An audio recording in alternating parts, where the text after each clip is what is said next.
Assalamualaikum warahmatullahi wabarakatuh. Selamat datang calon lulusan Universitas D. Hasan Bengkulu. Pada kesempatan ini saya mewakili tim UPT Bahasa Inggris yang beranggotakan Ibu Elidiana MPD sebagai Kepala UPT Bahasa Inggris, kemudian Ibu Azizatul Banat SSMTPD selaku sekretaris dari UPT Bahasa Inggris, dan saya sendiri Mariska Febrianti SSMPD. Di kesempatan ini saya akan menjelaskan mengenai panduan komprehensif untuk sukses dalam tes TOEFL bagi calon lulusan Universitas D. Hasan Bengkulu.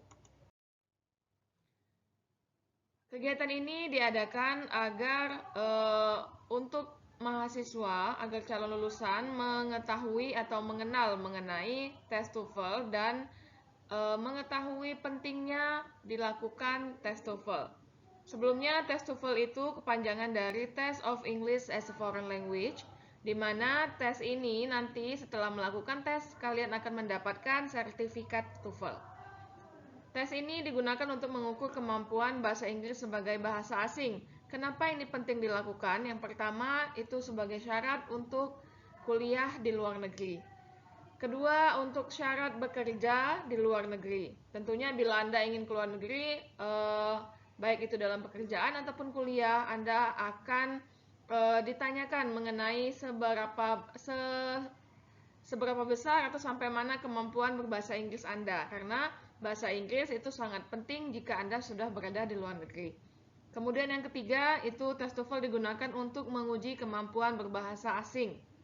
Jadi untuk mengetahui kemampuan bahasa Inggris kalian dapat diketahui melalui tes TOEFL. Kemudian untuk syarat masuk kuliah. Syarat masuk kuliah seperti S2 saat ini sudah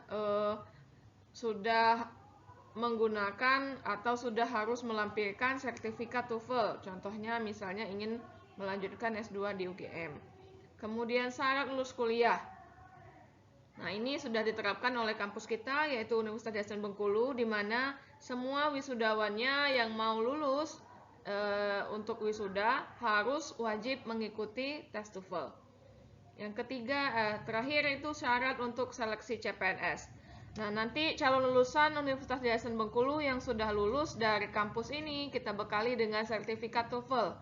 Jadi, bila ada lulusan yang berminat untuk mengikuti CPNS, tidak susah atau tidak pusing lagi mencari instansi atau lembaga untuk melakukan tes TOEFL karena mereka sudah dibekali dengan sertifikat TOEFL. Oke, selanjutnya ini ada komponen tes TOEFL PBT bagi calon wisudawan. Ya, saya jelaskan terlebih dahulu. Untuk tes TOEFL kita itu adalah bentuk dari paper based test, yaitu tes TOEFL yang masih menggunakan kertas pada soalnya, kemudian dia masih dari institusi. Jadi dalam tes TOEFL ini nanti ada 3 sesi atau 3 section. Section 1 itu ada listening comprehension, di mana di dalamnya ada 50 soal all English. Jadi nanti pada listening comprehension disiapkan audio yang berisi teks, pertanyaan, ataupun percakapan. Jadi silahkan nanti audionya diputar hanya 1 kali. Mohon didengarkan baik-baik pada saat tes. Yang kedua ada structure and written expression. Pada bagian ini terdiri dari 40 soal. Jadi ini terkait dengan grammar dan tata bahasa. Sesi 3 ada reading comprehension 50 soal. Jadi total soal untuk tes TOEFL kita ada sebanyak 140 soal. Waktu yang diberikan untuk mengerjakan yaitu 1 jam 55 menit. Next, ada strategi belajar untuk meningkatkan skor TOEFL. Jadi pada panduan komprehensif ini, selain pengenalan mengenai TOEFL dan bagian-bagiannya, UPT Bahasa Inggris juga memberikan strategi belajar agar bisa mendapatkan skor TOEFL yang maksimal. Yang pertama yaitu rencanakan dengan cermat. Jadi kepada calon lulusan, mohon tentukan jadwal belajar Anda yang konsisten dan fokus pada area yang perlu ditingkatkan. Dari sebelumnya saya sudah menjelaskan bahwa tes TOEFL ini ada mengukur kemampuan mendengarkan, tata bahasa, dan membaca. Dari ketiga item ini silahkan diukur Anda lemahnya di bagian mana. Kemudian tentukan jadwal belajar yang konsisten untuk meningkatkan area tersebut. Kedua, latihan yang konsisten. Jadi sudah tahu kelemahannya di mana, praktekkan semua komponen tes secara teratur menggunakan materi tes yang relevan. Selanjutnya, terlibat dalam praktek berbahasa Inggris. Jadi, agar Anda familiar dengan kata-kata berbahasa Inggris, vocabulary-nya, dan juga cara bicaranya, bergabunglah dengan kelompok-kelompok belajar, berbicaralah dengan penutur asli atau native speaker, dan gunakan bahasa Inggris sehari-hari. Nah, di sini bila Anda kesulitan mempraktekkannya secara langsung di kampus, Anda bisa menggunakan beberapa aplikasi untuk bisa menjangkau native speaker yang ada di luaran sana. Next, memanfaatkan sumber daya. Sumber daya di sini itu bisa dalam bentuk bahan belajar, kursus online, tutor, dan juga untuk mendapatkan umpan balik yang berguna. Oke, selanjutnya belajar TOEFL dengan sumber daya terbaik. Oke, sebenarnya di Gramedia ataupun di toko buku ataupun di internet itu sudah ada buku-buku mengenai TOEFL ya. Jadi silahkan Anda pilih buku studi TOEFL yang terkemuka yang mencakup semua komponen tes dan berbagai latihan-latihan atau soal-soalnya. Ada juga yang sudah mempunyai kuncinya, jadi Anda bisa latihan secara mandiri. Kemudian ada kursus online. Kursus online itu pilihlah kursus yang interaktif dan menawarkan pelajaran yang komprehensif serta praktek simulasi tes. Jadi sebelum keluar jadwal tes TOEFL dari UPT Bahasa Inggris, lakukanlah simulasi atau praktek mengerjakan soal-soal tes TOEFL. Terakhir, tutor bahasa Inggris. Cari tutor pribadi yang berpengalaman dalam mengajar TOEFL untuk bimbingan yang efektif dan umpan balik yang spesifik. Oke, yang pertama ini ada strategi mengerjakan tes listening. Jadi bagian pertama dari tes TOEFL itu ada listening comprehension. Strategi yang bisa Anda terapkan yang pertama yaitu fokus pada praktik mendengarkan aktif dan materi penting. Jadi bila perlu Anda ambil catatan, ditulis agar bisa diingat-ingat kembali pada saat praktek selanjutnya. Kemudian praktek dengan soal-soal latihan.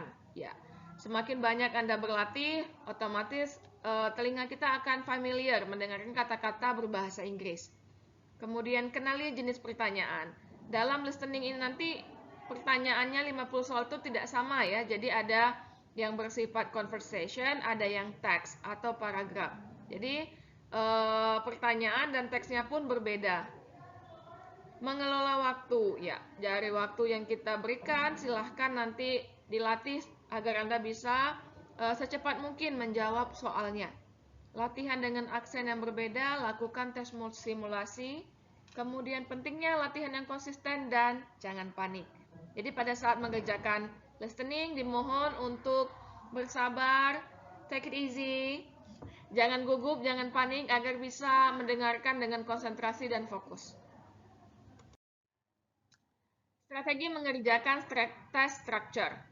Structure ini adalah bagian kedua dari tes TOEFL di mana ada structure dan written expression.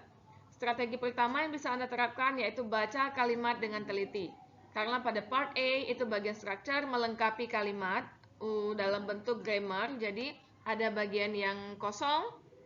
Anda ditugaskan untuk mencari dari jawaban A, B, C, dan D untuk melengkapi kalimat agar sesuai secara gramatikal. Kemudian perhatikan kata-kata kunci. Ya, selain belajar tentang grammar, Anda harus memperhatikan kata kunci setiap tesis dan fungsinya dari part of speech. Kemudian identifikasi kesalahan dalam kalimat dan gunakan konteks. Ini adalah contoh dari soal structure. Nanti bisa dibaca sendiri ya.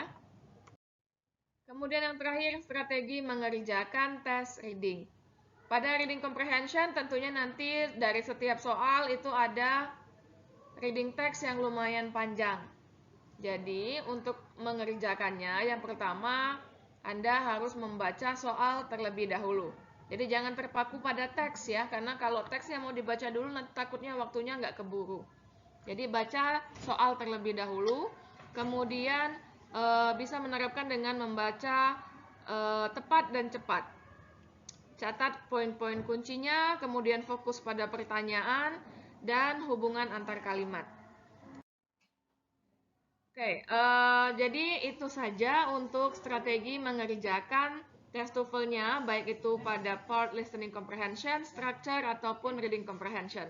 Jadi silahkan kepada calon wisudawan untuk berlatih, atur jadwal secara konsisten, kemudian pilih materi yang sesuai dan kenali kelemahan-kelemahan Anda. Jadi itu saja yang bisa saya sampaikan pada hari ini. Selamat berlatih, semoga nanti skor TOEFL-nya bisa memuaskan sesuai dengan yang telah kalian usahakan. Sekian, terima kasih. Assalamualaikum warahmatullahi wabarakatuh.